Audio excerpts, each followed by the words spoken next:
we gather in the shadow of tragedy, yet also in the faint but persistent glow of possibility. The year 2025 will be remembered not only as a time of unimaginable loss for India and Pakistan, but as a test of our collective will, a test to see if we can learn, adapt, and rise above the ruins left behind. The conflict that erupted was not merely a clash of armies or an exchange of fire across borders.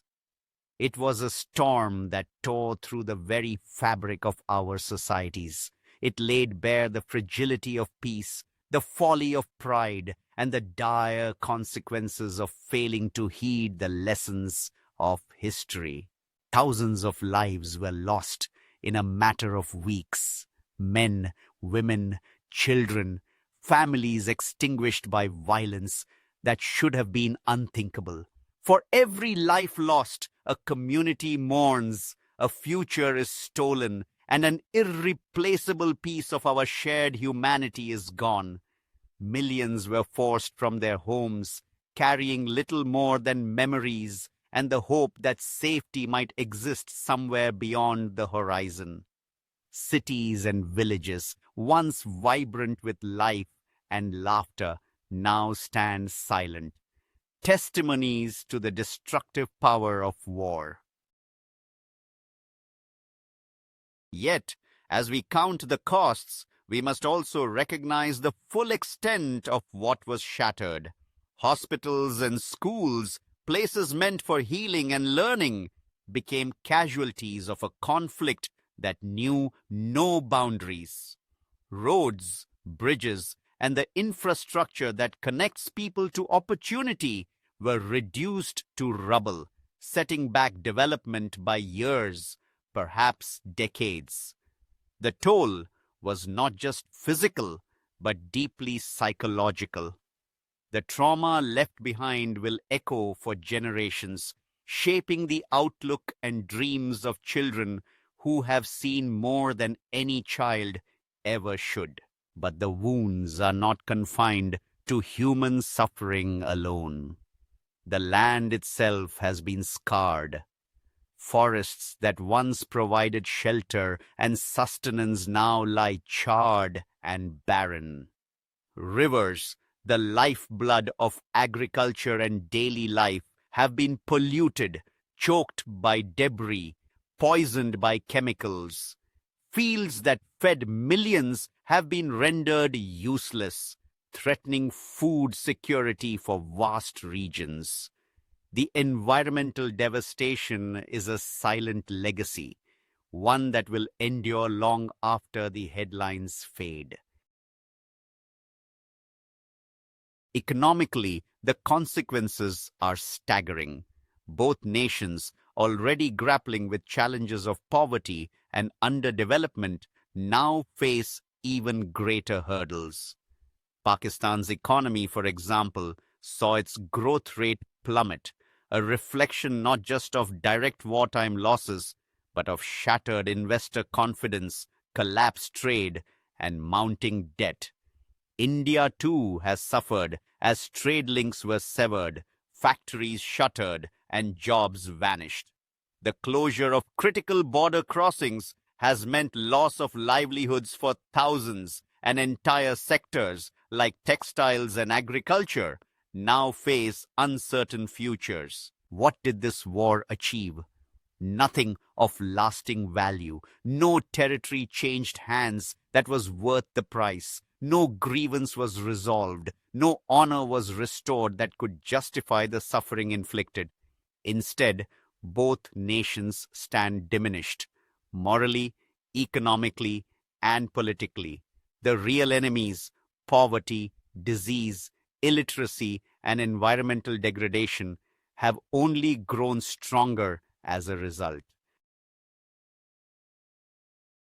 This was not just a failure of arms, it was a profound failure of leadership. At every critical juncture, opportunities for dialogue and de-escalation were missed or ignored. Nationalism was kindled not as a force for unity and progress, but as a weapon to silence dissent and rally support for confrontation. Voices calling for peace, voices of reason, compassion, and pragmatism were drowned out by the drumbeat of war. Leaders on both sides failed to put the interests of their people above the temptations of power and pride. But amid the devastation, a glimmer of hope remains. The international community, recognizing the catastrophic potential of unchecked conflict, stepped in. Mediation, particularly by the United States, helped bring about a ceasefire, halting the immediate bloodshed. This intervention, while welcome, should serve as a sobering reminder. True peace cannot be imposed from the outside. It must be built from within, through the courage to confront our own shortcomings and the wisdom to seek common ground. The path forward will not be easy. Rebuilding will require immense resources, patience, and above all, trust.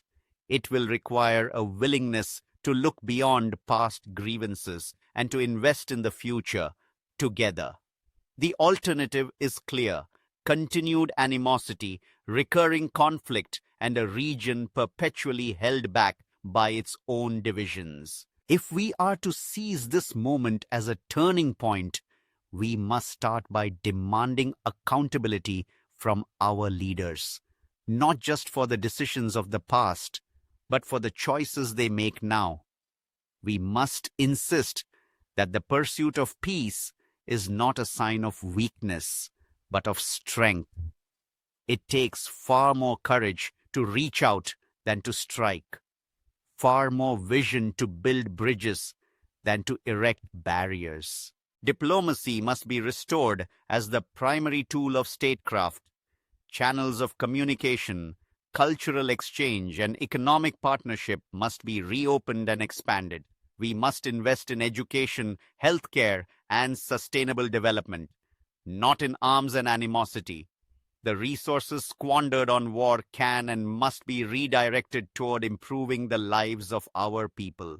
Most importantly, we must engage not just at the level of governments, but at the level of ordinary people.